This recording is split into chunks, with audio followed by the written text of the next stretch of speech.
Taskar Hausa Novels, ku danna mana subscribe sannan ku taɓa alamar ƙararrawar sanarwa da mun ɗora sabon shiri za a sanar da ku. Ci gaban labarin jami'a ce kashi na 16. Masoya masu sauraro za mu ɗora daga inda muka tsaya a baya. Ga mai neman ƙarin bayani sai ku kira 0803-743-3613 sai ku biyo mu. Sarai Abdulwahab ya san wace ce Farha, don haka ya tashi ya saka kayansa ba tare da ya yi mata sallama ba. Ya fita yana jin tsaki. Dariya Farha ta ɗauko allura ta yi wa Afiya. Afiya da ƙyar ta iya ɗaga idanta sama da sauri ta tashi zaune. Baƙin cikin abin da ya faru ya haɗar mata biyu, ranta yana mata wani irin suya. Tabbas Abdulwahab yau zai ga ƙarshensa. Wallahi idan har ta cika Linda sai ta zamar da shi abin kwatance. Cikin ɓacin rai ta ce, yaro bai san wuta ba sai ya taka. Ba kowace gona ba ce take zama mallakin kowa. Tawa gonar ƙaya ce, idan an shige ta sai an yi da na sani. Tashi tsaye ta tako inda Farha take ta ce, ba a san maci tuwo ba sai miya ta ƙare. Wallahi kun jawo kanku. Kin yi gangancin ha'inta ta saboda baki san da wa kike tare ba. Amma yanzu zaki sani idan an ce miki ki ƙara yi wa wata haka ba za ki ƙara ba. Afiya tana kaiwa haka ta ɗauki rigar Farha ta saka. Ki ɗinta da jakarta ta ɗauka ta fita da sauri, ranta gaba ɗaya a ɓace yake. Motar ta buɗe ta shiga, jakarta ta buɗe ta ciro wayarta. Yan dannanta ta kara a kunne ta ce, Charity bana kusa da wayan ne. Charity daga baki ɗaya hankalinta a tashe yake. Saboda duk abin da Afiya za ta yi iya rana ne, ba ta kwana a waje. Ta ce wallahi hankalinmu duk a tashe yake. Kin ga Joseph ya kasa cin abinci. Samuel ma ya zo ba kenan, wai yau taron ƙungiyarku. Da sauri ta kashe wayar ta juya akalar motarta. Jikinta na rawa, shaf ta manta kuwa da ta aikata laifi mafi girma wanda ta san Dodo ba zai taɓa yafe mata ba. Gudu take shararawa sosai har ta fara daina ganin gidaje sai gonaki. Gaban wani katon gida ta tsaya. Ba gida gaba ba gida baya, gabaki ɗaya gidan ya kusa cinye tsayin gurin har ba ka iya gano ƙarshensa. Hon ta yi gidan da kansa ya zuge da gudu. Afiya ta shiga gate ɗin. Motoci ne da yawa a ciki, kai ka ce wajen siyar da motoci ne. Fakin ta fito, gabaki ɗaya yanayinta ya canza, ta san za ta fuskanci fushi ne mai tsanani. Cikin sauri ta fito, rufe motar ta fara tafiya tana sauri kamar za ta faɗi ƙasa. Tana zuwa kusa da wata ƙofa ta buɗe ta shiga. Yau lamarin ya ba ta mamaki. Manya-manyan mutane ta gani wanda bata taɓa zaton suna cikin ƙungiyarsu ba. Ga 'yan siyasa da mawaƙa da manyan 'yan kasuwa. Wanda ta yi mamakin ganinsu. Kujerar da ta saba zama ta zauna, jikinta yana rawa, kallon jinin da yake cikin kofi ta da naman kafar mutum da aka ajiye mata. Tunda ta shigo gurin ji ta ba saurin damuwa a tare da ita. Bata ma san mecece damuwa ba. Daman haka gurin yake, ko za a kawo mutum a yanka ba abin da za ka ji kamar an cire wa mutum imani ne. Sai sun yi wata da watanni a haka ba tare da sun san mecece damuwa ba. Ƙara kallon sama ta juya, bayan ta ɗalibai ne na makarantun jami'a da college da yake ita wannan ƙungiyar tasu. Duk abin da kake nema sai Dodo Dukkur ya baka in dai har za ka dinga bashi jinin ma na mutum. Shigowar ta kowa ya shiru yana jiran mai abin butar tasu zai ce. Wani irin ihu ne ya karaɗe gurin tare da girgiza. Da sauri suka haɗa hannuwansu guri ɗaya suka rufe idanuwansu. Sun daɗe haka sannan suka buɗe idonsu. Nan da nan ya wani irin ja, kowa abin da yake gabansa ya fara ci. Bayan sun gama cinyewa sannan Dodo ya fara magana kamar haka. Duk wani mai bukata ya je za mu biya mai bukatarsa, amma kamar kullum akwai sharaɗai da za ku ci gaba da yi wa Gimbiya girga yanka ta sha jini. Ke kuma gaban Afiya ya faɗi, bakinta na rawa ta ce, a yi min abuwa ranka ya daɗe. Cikin muyar da take nuna ɓacin rai ya ce, sau nawa muka yi miki abuwa, haƙurinmu ya kusan ƙarewa. Gimbiya girɗa ta ce a faɗa miki ta yi fushi da ke, kin kasa cika mata burinta. Wannan ƙungiyar ba za ta yi shiru ba sai kin kawo mana jinin wancan talikin yaron kamar yadda muka sha jinin mahaifinsa. Shi ma jininsa a barbauta girka take son sha. Gaban Afiya ne ya faɗi, bakinta na rawa ta ce, zan cika mata burinta. Fat ya ɓace suka daina ganinsa, daman ba sa ganin fuskarsa. Wata irin riga yake sakawa wacce hularta ta rufe fuskarsa, gashi kayan jajir da su. Kowa jikinsa ya sanyi ganin Dodo Dukkur ya tafi ba tare da ya yi musu sallama ba. Da ƙyar ta iya tashi tsaye, jikinta na rawa. Afiya ji ta an rike mata hannu, da sauri ta juyo a hankali ta furta, Samuel. Samuel riƙe mata hannu suka fara tafiya, bai ce mata komai ba. Sai da suka zo inda ta yi fakin ɗin motarsu ta ce, Linda, me yasa kika ɗauki nauyin da ba za ki iya ɗauka ba? Buɗe baki ta za ta yi magana, ya ɗaga mata hannu ya ce, ki yi min shiru, na san duk abin da zai fito daga bakinki ƙarya ne. Kin yi haka ne domin ki kare kanki, abin da kika sani ne zan ƙara tuna miki. Idan baki cika Gimbiya Girɗa burinta ba, mallakar duniyar tsafi, to fa ke ce a ciki, don kin san ba za ta taɓa barin ki ba. Duk da kin riga da kin cuci kanki, saboda san duniya ya yi miki yawa. Kika ba da rabin cikinki, akwai lokacin da zai zo da baki da 'yancin kanki. Wani mugun yawu ta haɗe, ba ta taɓa zaton komai zai kuɓuce mata ba. Dafa kanta ta yi, bakinta na rawa ta ce, saboda na kare rayuwar wata na yi haka, amma ba saboda duniya na yi haka ba. Rayuwarki ƙarya kike wallahi, duk wani motsinki yana tafin hannuna. Wata iska ta furzar mai huci ta ce, haba Sam, me yasa za ka yi min mummunar fahimta? Duk abin da ya faru da bawa muƙaddari ne, haka Ubangiji ya tsara min. Cikin ɗaga murya ya ce, the God are not blame. Dafa kanta ta ce, yes haka ne, amma sanin kanka ne, Jesus yana tsara wa mutum rayuwa. Tsaki ya ja, ya buɗe murfin motarsa ya shiga. Bunsa ta da kallo, ita ma shiga motar ta zuciyarta na yi mata ciwo. Ki ta yi mata, ta tashe ta a guje ta fita daga cikin gidan. Lokaci kalilan ta wuce wannan gadar duk tsayinta. Ko da danja ta tsayar da mutane, ita bata tsaya ba, a guje ta fita tamkar bata cikin hayyacinta. Fakin ta a kofar gidanta ta fito, nokin ta a daidai tana bugawa, sannan Charity ta buɗe mata. Tana ganin ta rungume ta, tana murna ta ce, ‘yar uwata, na yi kewarki. Murmushi Afiya ta kakalo ta ce, ni ma haka, kina lafiya? Fine kawai Charity ta ce, ta sake ta, ta rufe kofar gate ɗin. Amsar jakar hannunta ta ce, ya naga kin canza kaya? Charity, na gaji.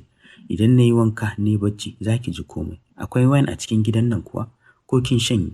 Charity ta ce, babu, sai syrup guda 5. Yauwa, mu je ki haɗe min su guri ɗaya na shanye su tas. So nake idan na sha kar na tashi sai gobe ko jibi. Zaro ido Charity ta ce, are you in your sense? You said, Afiya, about the day after tomorrow? What is wrong with you? Kwalla ce ta tare a idanta, ta rinsa idanta. Hawaye suka zubo mata daga cikin idanta zuwa kan fuskarta ta ce, Charity, Asim slapped me because of that useless girl. Someone raped me. Samuel misunderstood me badly.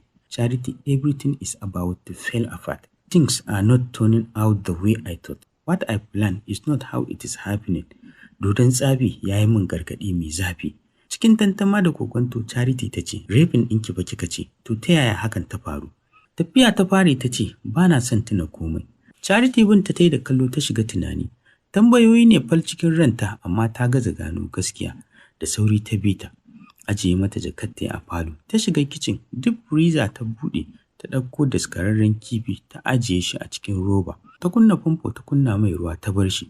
Rufe freezer ta buɗe fridge inda take ajiye kayan shaye-shayenta. Ta buɗe ta ɗauko mata kwalba ɗaya, sannan ta rufe. Kashe famfon ta fita ta shiga bedroom ɗin Afiya. Tarar da ita har ta shiga wanka, ajiye mata shi ta koma kicin. Cikin sauri ta yi grading ɗin attarugu da albasa. Ɗauko non-stick pot ta ɗora a kan gas, sai ta kunna gas ɗin ta fito. Wannan kenan. Sai farin ciki kike za ki tafi gida ko ƙawata? Baki fara yi ba, Suhaila ta faɗa tana kallonta. Maradiya dariya ta ce, a yaushe muka yi wannan maganar da ke?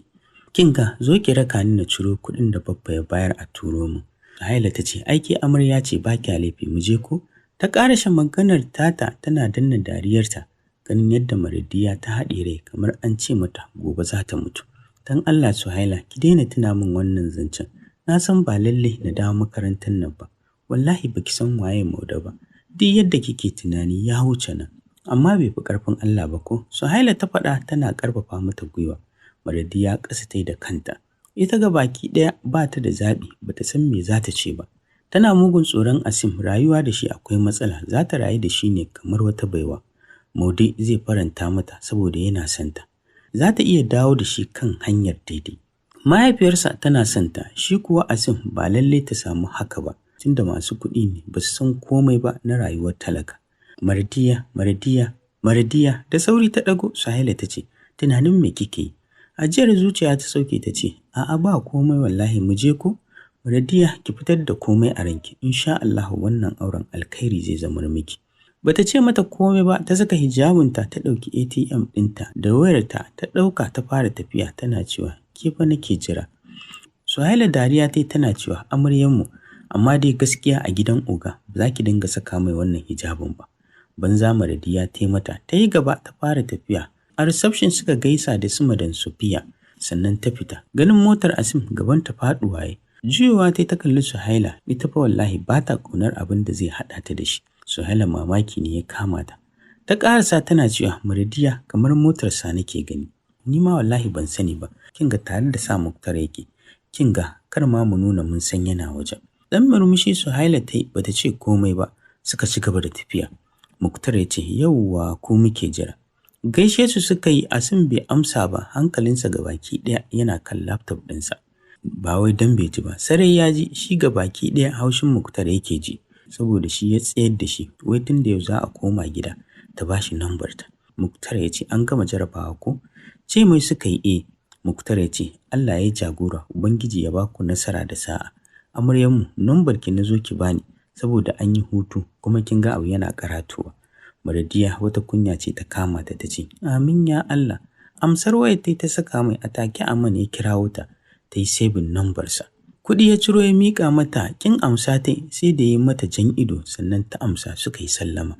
Shiga cikin motar Asim ya ja motar a guje yana tada musu ƙura. Da sauri Maradiya ta rufe fuskarta. Tana jan numfashinta da ƙyar ta ce, Suhaila, wallahi wannan mutum ba shi da mutunci ko kaɗan. Suhaila ta ce, ba komai, akwai namu lokacin wallahi Maradiya. Kar ki raga mai ko kaɗan. Ga wannan iskancin haka? Maradiya ta ce, ban gane kan na raga mai ba. Suhaila, kafa ki manta matsayina. Ki dai yi min addu'a. Allah ya kare ni daga rashin mutuncinsa. Ke wallahi daɗi na da ke sai an zauna ana yi miki explanation. Mu koma tun da kin samu kuɗi. Ni ma yanzu yaya Farid zai zo ɗauka ta. Suhaila ta faɗa haka tana dafa kafaɗar Maradiya. Maradiya ta ce, to shi kenan mu koma. Koma hostel suka yi ta haɗa kayanta. Haka ma Suhaila har suka gama Ramsu bata dawo ba. Daga shegen yawonta Suhaila ta ce, kin ga mu ba wasu Madan Sofiya ki ɗin ɗakin nan. Idan ta dawo ta karɓa don Allah ba zan iya jiranta ba. Ban ga ranar dawowarta ba. A sanye Maradiya ta ce, to shi kenan ki wasu, ni yanzu Allah ya saka na samu mota da wuri. Suhaila ta ce, insha Allahu za ki samu. Mu je ko na raka ki. To ta ce ta ɗauki akwatin kayanta suka fita. Sallama ta yi da waɗanda suke gaisawa. Suhaila ta ba Madan Sofiya ki, ta ce a ba wa Ramsi. Sannan suka fito har bakin titi. Ta raka ta sai da ta ga ta hau mota wacce za ta kai ta. Sa'an nan ta juyo ta koma cikin makaranta cike da kewar Maradiya ɗin. Maradiya kuwa a cikin mota shiru ta zuba hanya ido. Wataƙila wannan ne zuwan ta Birmu na ƙarshe a rayuwarta. Wataƙila dama ta haɗu da Suhaila ne. Haɗuwa ba ta har abada ba, ta ɗan wani lokaci. Rintsa idanta tana addu'ar Allah ya cika mata burinta na zama ƙwararriyar likitar ƙashi. Ajiyar zuciya ta sauke, ta ci gaba da bin hanya da kallo. Da sauri ta ɗago jin mai mota yana yi mata magana. Jiki a sanye ta sauka ta ciro mai kuɗinsa ta basa.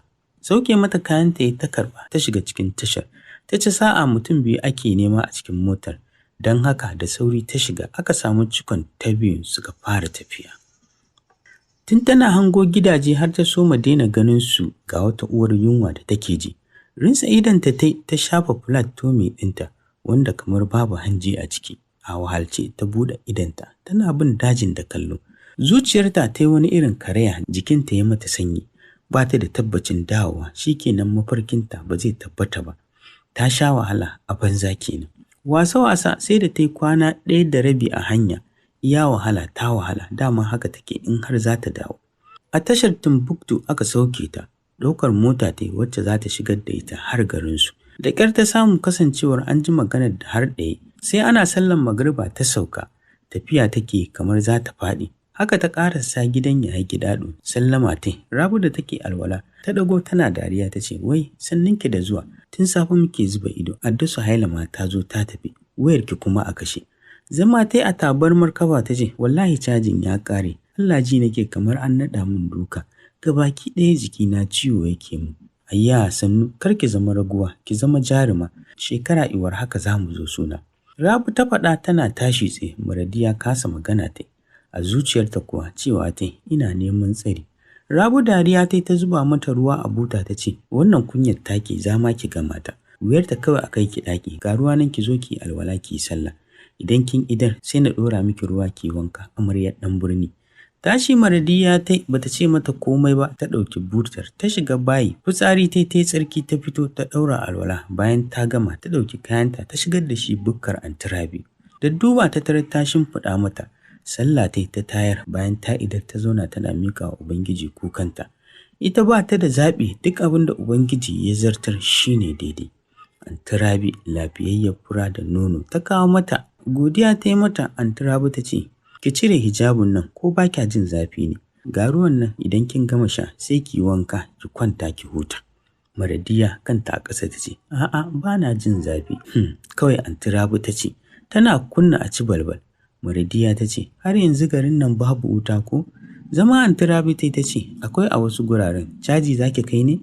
Maradiya ta ce, a'a bar shi kawai, na ajiye ta, idan zan koma na kai caji. Anti Rabi ta ce, ki koma ina, ke da zaki aure ko zai bar ki ci gaba da karatu ne? Maradiya ta ce, wallahi Anti ba abin da nake ganewa, na gaji. Ja'ira, za ma ki fahimta ne, ta faɗa tana fita daga bukkar. Jin muryar Gidaɗo sannu da zuwa ta mai, ta ci gaba da cewa Maradiya ta dawo. Ina matan da ake kira da mata ba muna mata ba, duk wacce ta amsa sunanta ya mace tana tattalin kanta da lafiyarta. Mace 'yar gayu ce, mace 'yar kwalliya ce, kuma aka ce mace ba ta tsufa muddin tana gyara kanta. Diwan shekarunki idan kina tattalin kanki za ki ci zamaninki sannan ki ci na wasu. Kada na cika ku da surutu. Mam Amra ta zo muku da ingantattun magunguna na mata masu kyau da inganci, musamman maganin gyaran nono da mafi akasarin mata suke damuwa da matsalarsa. To sha kuruminki 'yar uwa, muna da sahihin maganin gyaran nono da zai dawo miki da martabarki. Duk lalacewarsa muddin kika yi amfani da magungunanmu za ki godiya. Sannan muna sayar da maganin sanyi mai kyau wanda yake kassara kowane irin sanyi na fili da na ɓoye. Akwai supplement gangariya masu kyau irin waɗanda ba su da matsala sai dai su gyara garkuwar jiki. Muna kuma sayar da turarurrukan wuta, humra, perfumes, sabulan gyaran fata, dilka, kayan gyaran jiki na amare, dahuwar kaza da ciccibi, zuma, gumba, tsumi, turaren tsugunno, miski da duk nau'in abubuwan da suke kankaro da martabar duk wata 'ya mace. Mam Amra fatanmu shine mu ba da gudunmawa domin samun zaman lafiya a zamantakewa. Muna garin Kano amma muna tura kayanmu kowane gari cikin farashi mai sauƙi da rahusa, kuma muna ba da sari cikin girma da mutunci. Ga kaɗan daga cikin abubuwan da muke sayarwa: maganin rage tumbi, maganin gyaran nono, maganin sanyi, ƙarin ƙiba, girman hips, ƙarin ni'ima, sabulan gyaran jiki, humra, turarurrukan wuta, matsi, miski, dilka, gangariyar supplement ɗin da zai mayar da ke tauraruwar mace. Fatar ki ta yi luwai kamar kina rayuwa a Turai. Ke dai kada ki ƙasa a gwiwa, cikin sauƙin farashi ƙalilan za ki kankaro da martabarki. Mam Amra tana maraba da masu siyan ɗaiɗai ko masu buƙatar sari. To yau ma anan zan dakata, sai ku tara a shirinmu na gaba domin ku ji ci gaban wannan labarin naku na jami'a ce, wanda Ummi Yasmin ta wallafa, Asa nake karanta muku. Idan kai koki ya kasance baki a tashar, ku yi mana subscribe sannan ku taɓa alamar ƙararrawar sanarwa. Muna ɗora sabon shiri za a sanar da ku.